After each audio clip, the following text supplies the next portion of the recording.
தமிழ்நாட்டை ஆளப்போவது யார்? திமுக ஆட்சிக்கு வருமா? டிவிகே எவ்வளவு ஓட்டு வாங்க போகுது? அதிமுக கூட்டணி ஆட்சி அமைக்குமா? அப்படிங்கிற பல கேள்விகள் இந்த ஒரு வாரமாவே எல்லாருக்குமே ஓடிட்டே இருக்கு. நாளைக்கு எக்ஸிட் போல்ஸ் வரப்போகுது. வெஸ்ட் பெங்கால்ல செகண்ட் ஃபேஸ் எலெக்ஷன் நடந்துட்டு இருக்கு. அந்த எலெக்ஷன் முடிஞ்சதுக்கு அப்புறமா எக்ஸிட் போல்ஸ் வந்துரும். ஓரளவுக்கு நமக்கு தெரிஞ்சிரும். யார் ஆட்சி அமைக்க போறா? எந்த கட்சி எவ்வளோ இடங்கள் வாங்குது? அப்படிங்கிறத கணிச்சிடலாம். பட் ஆனாலும் எக்ஸிட் போல்ஸ்ல வர்றது தான் முழுமையா அப்படியே நடக்க போகுது அப்படின்னு நம்ம சொல்லிட முடியுமா? அத நம்ம சொல்லலாமா? இல்லையா? அப்படிங்கிறதுக்கு முன்னாடி கொஞ்சம் ரீவைண்ட் போவோமே. ஒவ்வொரு வருஷமும் ஒவ்வொரு தேர்தல் நடக்கும்போதும் இந்த மாரி எக்ஸிட் போல்ஸ் நெறைய வந்திருக்கு. இப்ப லாஸ்ட் 2021 அசெம்பிளி எலக்ஷன் இருக்கு இல்லையா? அப்போ ஒரு எக்ஸிட் போல்ஸ் எல்லாம் வந்திருந்துச்சு. அதுல ஒவ்வொரு நிறுவனங்களும் எவ்வளோ சொல்லியிருந்தாங்க, என்ன நடந்தது அப்படிங்கிறத இப்ப பார்க்கலாம். இப்ப 2021 எடுத்துக்கிட்டோம் அப்படின்னா, India today, axis my India இந்த 2 நிறுவனங்களும் சேர்ந்து நடத்திய கருத்து கணிப்புல டிஎம்கே அலையன்ஸ் 175லிருந்து 195 இடங்கள் ஜெயிப்பாங்கன்னு சொன்னாங்க. ஏடிஎம்கே அலையன்ஸ் 38லேருந்து 54 இடங்கள் ஜெயிப்பாங்கன்னு சொல்லியிருந்தாங்க. பட் ஆக்சுவல் ரிசல்ட் என்னங்கிறத நீங்க அங்க பாக்குறீங்க. டிஎம்கே கூட்டணி 159 இடங்கள்லையும், அதிமுக கூட்டணி 75 இடங்கள்லையும் ஜெயிச்சிருந்தாங்க. டுடேஸ் சாணக்யா அப்படிங்கிற நிறுவனம் நடத்திய கருத்து கணிப்புல திமுக கூட்டணி 164ல இருந்து 186 இடங்கள் வரை ஜெயிக்க வாய்ப்பு இருக்கு அப்படின்னு சொல்லியிருந்தாங்க. அதிமுக கூட்டணி 46ல இருந்து 68 இடங்கள் வரை ஜெயிக்க வாய்ப்பு இருக்குன்னு சொல்லியிருந்தாங்க. ஆக்சுவல் ரிசல்ட்ஸ் என்ன அப்படிங்கிறத நீங்க பாக்குறீங்க. போல் ஆஃப் எக்ஸிட் போல்ஸ் அப்படிங்கிற நிறுவனம் நடத்தியிருந்த கருத்து கணிப்புல 160லிருந்து 165 இடங்கள் திமுக கூட்டணியும் 66 இடங்கள் அதிமுக கூட்டணியும் பெறுவதற்கான வாய்ப்பு இருக்குன்னு சொன்னாங்க. ஜான்கி பாத் அந்த நிறுவனம் 160லிருந்து 170 திமுகவும் 56லிருந்து 58 அதிமுக அப்படின்னு சொல்லியிருந்தாங்க. இதை பார்க்கும்போது உங்களுக்கே தெரிஞ்சிருக்கும். கிட்டத்தட்ட போன எலெக்ஷன்ல எக்ஸிட் போல்ஸ் எல்லாமே ஓரளவுக்கு சரியான முடிவுகளை தான் கணிச்சிருந்தாங்க. ஏன்னா ரிசல்ட் 189 டிஎம்கே கூட்டணிக்கும் அதிமுக கூட்டணிக்கு 75 இடங்கள்னு வருது. ஆல்மோஸ்ட் எல்லா நிறுவனங்களுமே என்ன ரிசல்ட் வந்துச்சோ அதற்கு நெருக்கமான நம்பர்ஸை தான் கொடுத்திருந்தாங்க. அதுதான் 2021 பொறுத்த வரைக்கும்.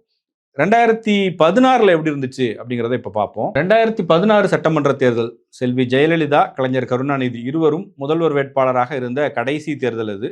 அதுக்கப்புறம் அவங்களுடைய மறைவுக்கு பிறகு தமிழ்நாடு அரசியல் சூழலே மாறிடுச்சு. 2016ல ரிசல்ட் என்ன வந்ததுன்னு உங்க எல்லாருக்கும் ஞாபகம் இருக்கும். இல்லைன்னா நான் ஞாபகப்படுத்துறேன். அதிமுக தான் ஆட்சிக்கு வந்தாங்க 136 இடங்கள்ல. திமுக கூட்டணி 89 இடங்கள் ஜெயிச்சாங்க. பட் எக்ஸிட் போல்ஸ் எப்படி வந்துச்சுன்னு பார்ப்போம். அதுல ரொம்ப முக்கியமான ஒரு தேர்தல் அது. ஏன்னா 2011ல அதிமுக ஜெயிச்சு ஆட்சிக்கு வந்தாங்க.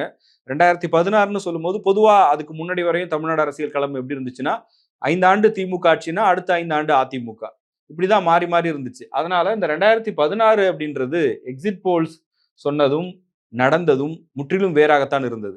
அதுக்கு சரியான டேட்டாவோட நம்ம பார்ப்போம். இப்ப 2016ல இந்தியா டுடே, ஆக்சிஸ் 2 பேரும் சேர்ந்து நடத்தின கருத்து கணிப்புல அதிமுக 99 இடங்களை தான் ஜெயிக்கொண்டாங்க. திமுக கூட்டணி 124ல இருந்து 140. அதாவது திமுக தான் ஆட்சிக்கு வரும்னு இந்தியா டுடே சொல்லியிருந்தாங்க. அது நடக்கல. ஏபிபி நியூஸ் அப்ப என்ன சொல்லியிருந்தாங்கன்னா, ஏடிஎம்கே 95 இடங்கள்ல ஜெயிக்கும்னு சொல்லியிருந்தாங்க. திமுக கூட்டணி 132ன்னு சொன்னாங்க. அதுவும் தவறாதான் போச்சு. நியூஸ் எக்ஸ் சாணக்யா இணைந்து நடத்திய கருத்து கணிப்புல அதிமுக கூட்டணி 90 இடங்கள்லையும், திமுக கூட்டணி 140 இடங்கள்லையும் ஜெயிக்கும்னு சொன்னாங்க. அதாவது ஆட்சிக்கு வரும்னு சொல்லியிருந்தாங்க. அதுவும் தவறாக தான் போச்சு. நியூஸ் நேஷன் அதிமுக கூட்டணி 95 to 99 கொடுத்திருந்தாங்க. திமுக கூட்டணி 114 to 118. இதுவும் கூட தவறாக போனது. அதாவது 2021ல தேர்தல் முடிவுகள் எப்படி இருந்துச்சோ அதே மாதிரி தான் எக்ஸிட் போல்ஸும் வந்திருந்துச்சு. ஆனா 2016 பொறுத்த வரைக்கும் எக்ஸிட் போல்ஸ் எல்லாம் திமுக கூட்டணி தான் ஆட்சிக்கு வரும்னு சொன்னாங்க. ஆனா அதிமுக கூட்டணி ஆட்சிக்கு வந்தது. 2011ல எக்ஸிட் போல்ஸ் எல்லாம் எப்படி வந்துச்சு, தேர்தல் முடிவுகள் என்னவா இருந்தது அப்படின்னு பார்ப்போம். 2011 அதிமுக கூட்டணியில கேப்டன் விஜயகாந்த் இணைஞ்சாரு. தேமுதிகவும் அதிமுகவும் சேர்ந்து தேர்தலை சந்திச்சாங்க. திமுகலையும் பல கட்சி கூட்டணி தான். 2 தரப்புமே வலுவான கூட்டணியை அமைச்சு தேர்தலை சந்திச்சாங்க. 2006 to 11 திமுக ஆட்சி நடந்தது. அதன் பிறகு நடந்த தேர்தல் இது. 2G ஸ்பெக்ட்ரம் முறைகேடு குற்றச்சாட்டுகள்லாம் திமுக மேல இருந்துச்சு. அந்த பிரச்சாரத்தை ஜெயலலிதா பெரிய அளவுக்கு மேற்கொண்டாங்க. அதன் பிறகு வந்த தேர்தல் முடிவுகள் இது. அப்போ சி ஓட்டரும் நியூஸ் எக்ஸும் சேர்ந்து நடத்திய கருத்து கணிப்பு 2011ல அதிமுக கூட்டணி 168ல இருந்து 176 இடங்கள் வரை ஜெயிப்பாங்கன்னு சொன்னாங்க. திமுக கூட்டணி 54 to 62 இடங்கள் ஜெயிப்பாங்கன்னு சொல்லியிருந்தாங்க. CNN, IBN, தி வீக் இவங்க 2 பேரும் சேர்ந்து நடத்திய கருத்து கணிப்புகள் அந்த எக்ஸிட் போல்ஸ்ல அதிமுக கூட்டணிக்கு 120ல இருந்து 132 இடங்களும், திமுக கூட்டணிக்கு 102ல இருந்து 114 இடங்களும். ஹெட்லைன்ஸ் டுடே, ஓஆர்ஜி இந்த 2 நிறுவனங்களும் சேர்ந்து நடத்திய கருத்து கணிப்பில் எக்ஸிட் போல்ஸ்ல 105 120 இடங்கள் வரை அதிமுக கூட்டணியும் 115 130 இடங்கள் திமுக கூட்டணின்னு சொல்லியிருந்தாங்க.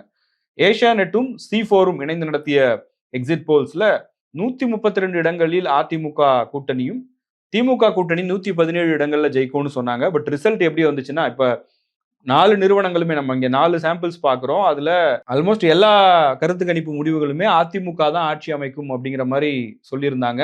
ஆனா என்னன்னா, சிஎன்எனும் ஹெட்லைன்ஸ் டுடேவும் கொடுத்ததுல திமுகவுக்கும் வாய்ப்பு இருக்கு, அதிமுகவுக்கும் வாய்ப்பு இருக்கு அப்படின்னு சொல்லியிருக்காங்க.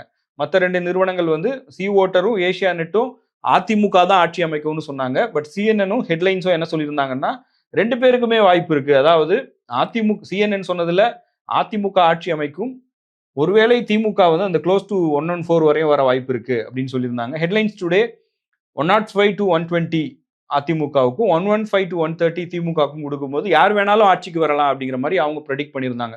பட் ரிசல்ட்ஸ் வந்து இவங்க யாருமே சொல்லாத நம்பர்ஸ் தான் அங்க வந்து இருந்துச்சு. அதிமுக கூட்டணி, அதிமுக தேமுதிக இணைந்த அந்த கூட்டணி 203 இடங்கள்ல ஜெயிக்கிறாங்க. திமுக கூட்டணி அதுல அதிமுக மட்டுமே பாருங்க 150 இடங்கள், திமுக கூட்டணி 31 இடங்கள்ல மட்டும்தான் ஜெயிச்சிருந்தாங்க. இதுதான் ரிசல்ட். வந்திருந்த ரிசல்ட் வந்து இப்படிதான் அமைஞ்சிருந்தது. இதுதான் 2011 ரிசல்ட்டா இருந்தது. ஸோ கடந்த 3 தேர்தல்களை பார்க்கும்போது எக்ஸிட் போல்ஸ், தேர்தலுக்கு பிந்தைய கருத்து கணிப்புகள் கணிச்ச மாதிரியே நடந்த தேர்தலும் இருக்கு. எல்லா நிறுவனங்களும் தப்பா கணிச்சு ரிசல்ட்டை மக்கள் வேற மாதிரி கொடுத்ததும் நடந்திருக்கு. அதனால நாளைக்கு வரப்போற எக்ஸிட் போல்ஸ் அப்படிங்கிறது எந்த அளவுக்கு சரியா இருக்கும், இல்ல எந்த அளவுக்கு தவறாக போக வாய்ப்பு இருக்கு அப்படிங்கிறத அந்த கருத்து கணிப்பை நம்ம கணிக்க முடியாது. பட் ஓரளவுக்கு இந்த பேட்டர்னை பார்க்கும்போது சில நிறுவனங்கள் ஓரளவுக்கு சரியாக கணித்திருக்கிறார்கள். அதனால ஒரு திசையை நாளைக்கு நம்ம பார்க்கலாம். அதாவது இந்த எலெக்ஷன் ரிசல்ட்ஸ் எந்த டைரக்ஷன்ல இருக்க போகுது அப்படிங்கிறத புரிஞ்சுக்கலாம். பட் எத்தனை சீட்ல ஜெயிப்பாங்க, எந்தெந்த இடங்கள்ல வெற்றி தோல்வி அப்படிங்கிறதெல்லாம் முழுமையாக இருக்க வாய்ப்பில்லை. ஏன்னா எக்ஸிட் போல்ஸ் நடத்தக்கூடிய முறை அப்படின்னு ஒன்று இருக்குல்ல, தேர்தலில் ஓட்டு போட்டு வெளில வரவங்க கிட்ட தான் இந்த கருத்து கணிப்பை நடத்துறதா சொல்றாங்க.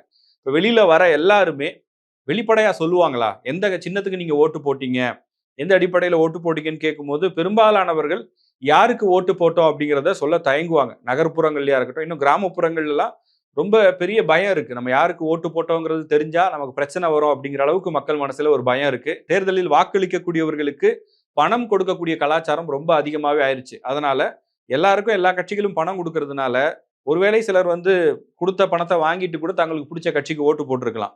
அந்த உண்மையை நம்ம வெளியே சொல்லிட்டோம்னா வந்திருக்கிறவர் சர்வே எடுக்கிறவர் யாருன்னு அவங்களுக்கு தெரியாது இல்ல, இவர் ஏதாவது கட்சிக்காரரா இருப்பாரோ, நம்ம உண்மையை சொல்லிட்டோம்னா இவங்க வந்து நமக்கு ஏதாவது பிரச்சனை பண்ணுவாங்க அப்படின்னு சொல்லி மாத்தியும் சொல்ல வாய்ப்பு இருக்கு. சில பேர் சொல்லாமையே போயிடுவாங்க.